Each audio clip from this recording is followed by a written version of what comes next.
15,300 years ago, in a cave in southern France that no human would enter again for thousands of years, someone pressed a torch to stone and left behind something that would outlast every empire that followed. Not a weapon, not a hunt, not a war. Two figures locked together, grappling. Today we call that cave Lascaux. We can't prove this was the first sport humans ever played, but it's some of the oldest recognizable evidence of one we've ever found. And the strangest part isn't how old it is. It's why humans may have wanted to compete in the first place. If you had to guess humanity's first sport, you'd probably say running. And that's a smart guess. Humans have been running for hundreds of thousands of years. We ran from predators. We ran after prey. We ran toward water. And eventually, somewhere in deep prehistory, somebody probably looked at another human, pointed at something in the distance and thought, bet I can beat you there. Maybe it was running, maybe throwing, maybe swimming, maybe two children wrestling in the dirt while nobody important was watching. All of those are possible. The problem is, we have no way to know. The archaeological record doesn't preserve dares. It doesn't preserve races between friends.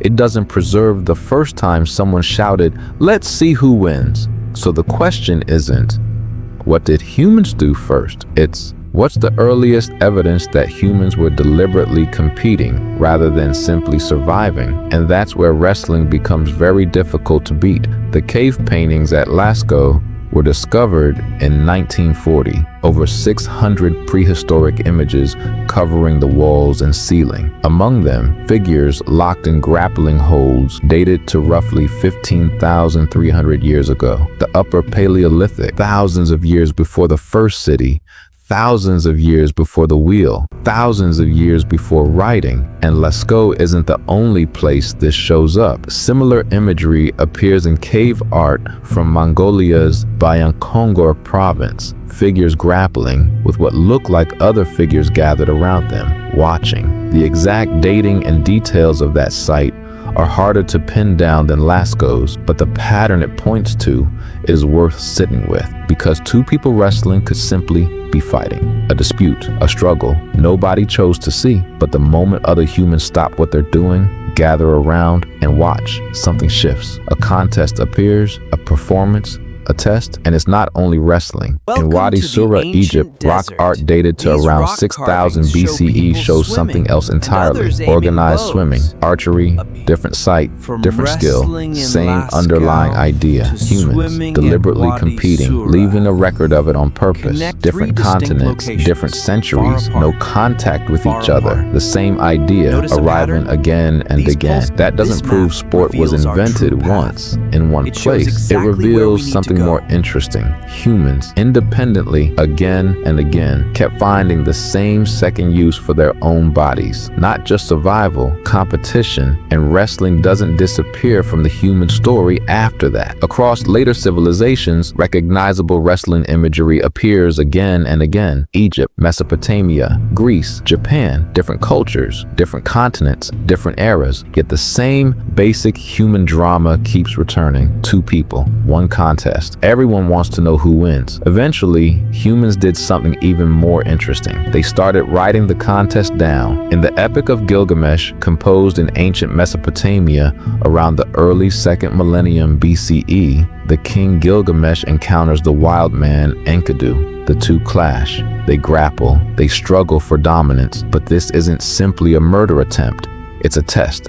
A contest between two powerful men. And when it's over, they don't become mortal enemies. They recognize each other as equals. That idea appears again and again in wrestling. You don't have to destroy your opponent. You prove yourself against them. Then look at ancient Egypt. At the tomb of Bakhet III at Beni Hassan, paintings from around the early 2nd millennium BCE show wrestlers locked in specific holds, arms gripping, bodies twisted, one figure clearly trying to throw the other. This isn't simply a scene of uncontrolled violence. The images preserve recognizable techniques, a system, a tradition, and centuries later, the Greeks take that ancient form of competition and turn it into an institution. The first recorded Olympic Games take place in 776 BCE. Wrestling is added to the Olympic program in 708 BCE. Now the contest has an arena, rules,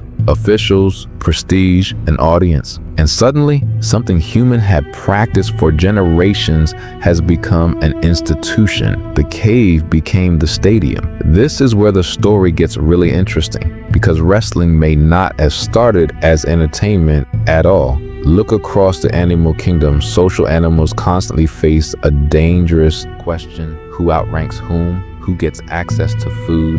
Who controls territory? Who gets mating opportunities? Who backs down? If every disagreement had to become a fight to the death, social life would be incredibly costly. So many social animals use something much smarter: ritualized combat, displays, threats, posturing, grappling, short contests that can establish dominance without necessarily ending in serious injury or death. The message is simple: I could fight you. You know I could. You back down. We're done. Humans face their own versions of these social problems, but humans had another advantage. We could create rules. No weapons, no biting, no killing, just skill, strength, technique. And when one person loses, the contest ends. No one has to die for the answer. That's the crucial transformation. A physical confrontation doesn't have to become a deadly fight. It can become a test. Instead of asking who dies, we can ask who's stronger. The question changes, the consequences change, and eventually the contest becomes sport. And here's the part that should make modern sport feel strangely ancient. Your body still reacts to competition. Research on competitive status has found that winning and losing can be associated with different hormonal responses, including changes in testosterone. Your brain knows you're watching a game, but your biology still responds to the outcome, because underneath the modern rules is a remarkably old calculation. Who won? Who lost? Who has status now? And the reaction isn't purely physical, it's social. Anthropological research has also found associations between success in ritual wrestling contests and reproductive success in some traditional societies. In those settings, winning could communicate something to the wider community: strength, skill, status, capability, a signal. And that's why watching competition can feel strangely personal. You've never met the athlete, you've never trained with them, they don't know you exist, and yet you scream when they win, you celebrate, you get angry, your heart races, you feel something you can't fully explain. Why? Because somewhere beneath the modern spectacle, your brain is still paying attention to the outcome. Someone won, someone lost, and everyone saw it. Now look at a modern stadium. Tens of thousands of people, lights, music, cameras, sponsors, massive screens. An athlete walks into the arena and the crowd explodes. Strip all of that away. Remove the technology, remove the money, remove the uniforms, remove the broadcast. What's left? Humans. Watching humans compete. That's the same basic human drama preserved in ancient depictions of competition. The equipment changed, the rules changed, the scale changed, but the question underneath survived. Who's stronger? Who's better? Who wins? The stadium isn't the opposite of the cave. In a strange way, it's the cave with electricity. Now we need to be honest. Was wrestling literally the first sport humans ever invented? We don't know, and we may never know. Humans could have raced, thrown, jumped, swum, climbed, competed in hunting, or invented games that left absolutely no trace. Those competitions could be far older than the evidence we have. So why is wrestling so often called the world's oldest sport? Because wrestling leaves us something incredibly valuable: a recognizable form of competition, ancient images, ancient stories, ancient techniques, ancient traditions, and a sport that thousands of years later still looks immediately familiar. That's the key distinction. We aren't proving that nobody ever raced before anyone wrestled. We're saying that wrestling is one of the oldest forms of human sport we can actually recognize in the surviving evidence. And that may be even more fascinating, because it means the basic idea survived. Maybe the first sport didn't begin with someone inventing a game. Maybe it began with a problem. Two humans wanted to know who was stronger, but killing each other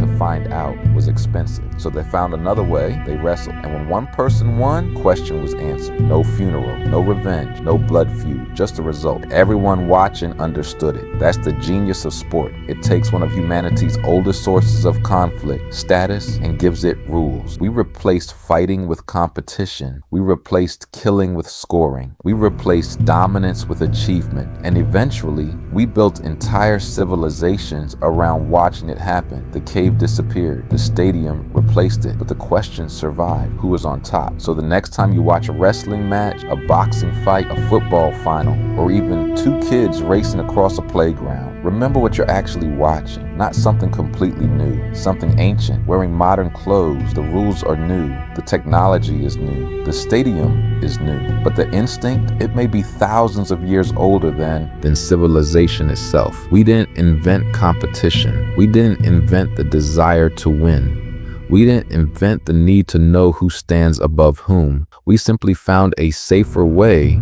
to answer the question. We civilized it. And every time the crowd roars, every time a child shouts, "I beat you," every time two strangers watch a match and feel something they can't name, that old question is still being asked, and we still can't look away. And if you want to trace the hidden origins of the things we now take for granted, subscribe